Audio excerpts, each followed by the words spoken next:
There we have it. Another week has come and gone. One thing we saw this week that I thought was super cool, rain. We haven't seen any rain, I feel like, in a long time. My grass feels it, my yard feels it. Some of the lakes down here feel it. I'm sure the farmers feel it, all kinds of stuff. So we got some nice rain here over the last day and a half-ish. Kind of spit a little bit today, but yesterday and even into Friday evening, we got a lot of rain here. Don't know the exact totals, but it felt good. It was much appreciated.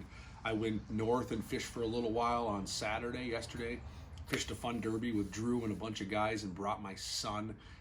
We pounded the bass on a new lake we've never been on. Super fun, we'll talk about that. And spent some time on Lake Minnetonka this week, guiding, taking some people fishing. Super fun bite. Fish are where they should be. They're fairly active and things are happening. So let's talk about how we're making this happen. First and foremost, though, let's continue to remember it's the summertime, it's hot. You're gonna make sure you hydrate. A lot of water on the boat. A case of water is really cheap, really inexpensive. Case of water, cooler, ice, doesn't cost a lot of money. It'll to keep you hydrated for a long time. Sun protectant clothing, whether it's the Blackfish hood like we've talked about here, or a neck gaiter, or sunscreen, or something to that effect. Keep your body out of the sun as much as you can, and you'll feel more comfortable, right? And the nice thing about the Blackfish clothing is it wicks the moisture. It helps keep your body temperature where it needs to be. So it's not just about protecting yourself from the sun, it's about maintaining your body temperature and keeping you cool and comfortable when you're on the water. So with that, let's move on how we're catching some fish. Had a great time this week chatting with the entire crew at the Water Dogs. The Water Dogs Fishing Club, outstanding group of guys. I always learn something myself every time I talk with them, and we share tips and tactics for fishing some lakes in the west side of town, everything from using swim baits to drop shots, to how we transition from maybe targeting smallmouth bass to largemouth bass, because some of these lakes have both, and it may not be the exact same formula. So that's some things we talked about this week with the Water Dogs. Super fun. So if anyone from the Water Dogs is watching, thanks again for having me out. Absolutely love coming to your club and speaking. Thanks again.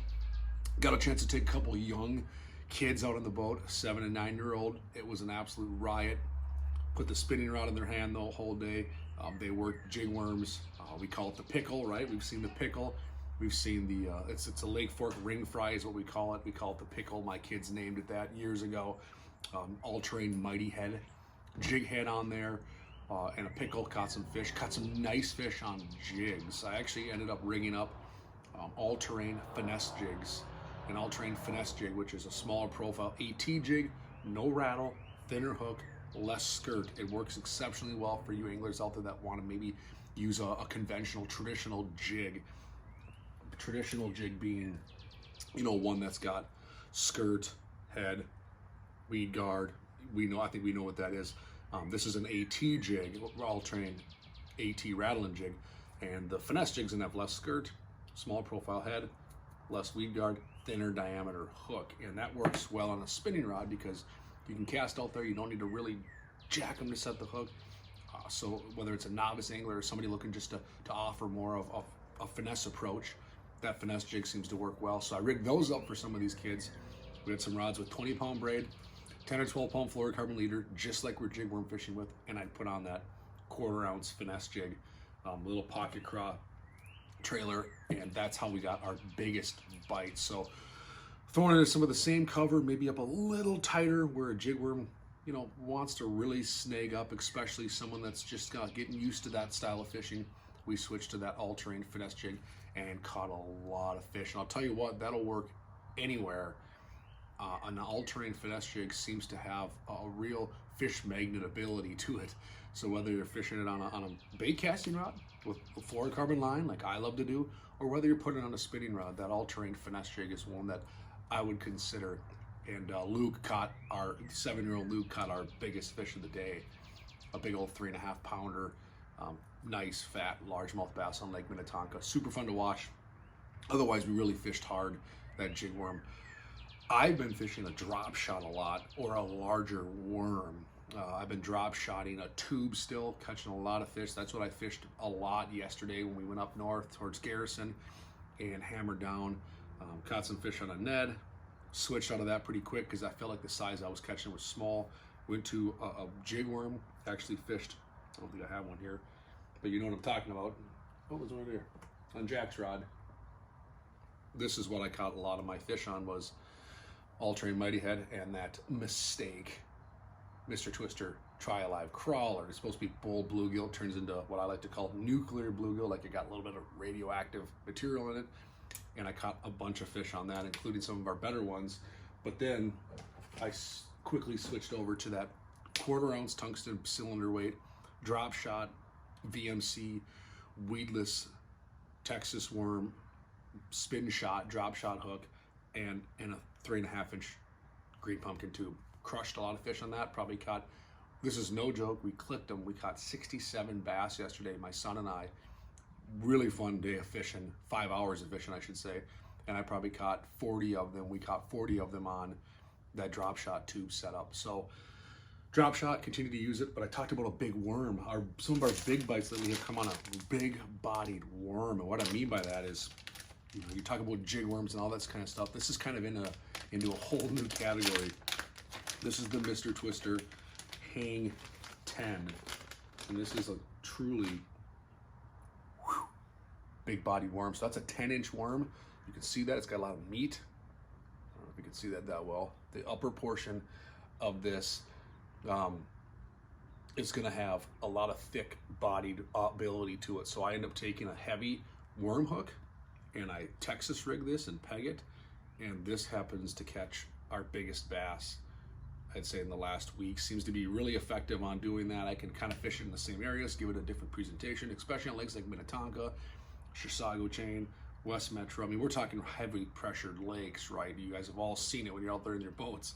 So I've been throwing a Hang 10, big bodied, big worm hook, peg bullet weight. I might throw it on a bait caster. You could throw it on a spinning rod, your same jig worm rod you were just fishing your 20-pound braid, 10, 12-pound fluorocarbon leader type stuff. It doesn't hurt to fish it on that. It's just fine. And that Hang 10 has caught a bunch of big fish for us. It really weeds out the small ones as well. I mean, you're not catching 12-inch bass. You can, I'm not saying you haven't, but you're generally not catching 12-inch bass when you're throwing a 10 to 12-inch presentation. However, some of these bass are glutton for punishment and they bite just about anything. But that Hang 10 has really earned itself a place in my arsenal the last couple of years. I've never been big on a really big worm. To be honest, prior to the last few years, I just felt like we're not in a part of the country where I should be fishing that. I was wrong. And I've seen this get some big fish, including my son's largest bass of his life, a 7-pound fish on a worm just like this. So try that Hang 10 or a larger worm if you have one, just to throw something different at these fish and get after it. Otherwise, we're seeing fish anywhere from, oh boy, it's hard to predict a bite in terms of depth because the lake is different everywhere we go, but we've caught them everywhere from 2 feet, honestly, to 28 feet of water this week. So it's kind of one of those things where you go out fishing, you look at where you're fishing, you look at the lake you're fishing, the bay you're fishing, the body of water you're fishing, and put together a game plan based on that, right? So it's hard for me to say all the fish are biting in 10 to 16 feet because when I head south towards Faribault, nah, everything's biting from 6 to 10 feet because the water's darker, the weed line is different, that kind of stuff. And even on Lake Minnetonka, it's hard to say that because I may go into dirty water and start throwing a frog or flipping a jig in 2, 3, 4, 5 feet of water. Or I might be clean water and be drop shotting in 26 feet of water. So just take a peek at what you plan to do, where you plan to go. Continue to fish your strengths. I always try to preach that, meaning I'm showing you all kinds of stuff every week, right? I'm showing you all kinds of things that can catch fish. Now, it might not always play into your strength. Now, if you want to practice, great. You want to practice a Hang 10, you want to practice a finesse jig, you want to practice a drop shot because you never do it, great. The time to practice that stuff is when the fish are biting.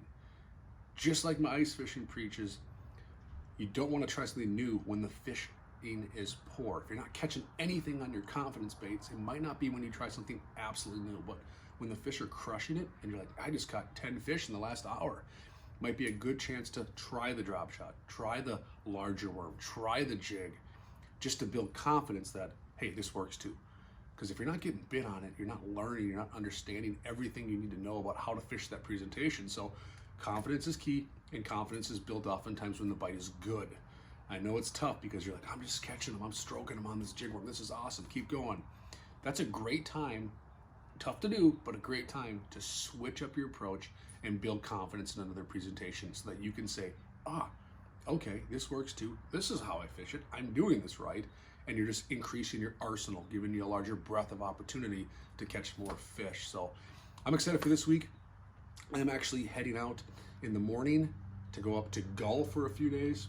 I'm gonna do some stuff with Blackfish and all terrain, hopefully chase down some fish. I'll have a report for that part of the state. And then I'm back on the water in West Metro, Tonka, end of next week and through the weekend. So more reports coming. We are into the second week of August. The kids are getting bummed because they only have 3 or 4 weeks left of summer break. It's insane we're talking about that. Kids football is already in full swing. Trust me, we realize it, we see it here at the Johnson house, and we're getting after it. So hopefully you're out there having some fun, enjoying the sun, enjoying your time on the water. Again, stay hydrated, stay comfortable, stay cool, take care of your body, and catch more fish and have a good time. We'll catch you next week.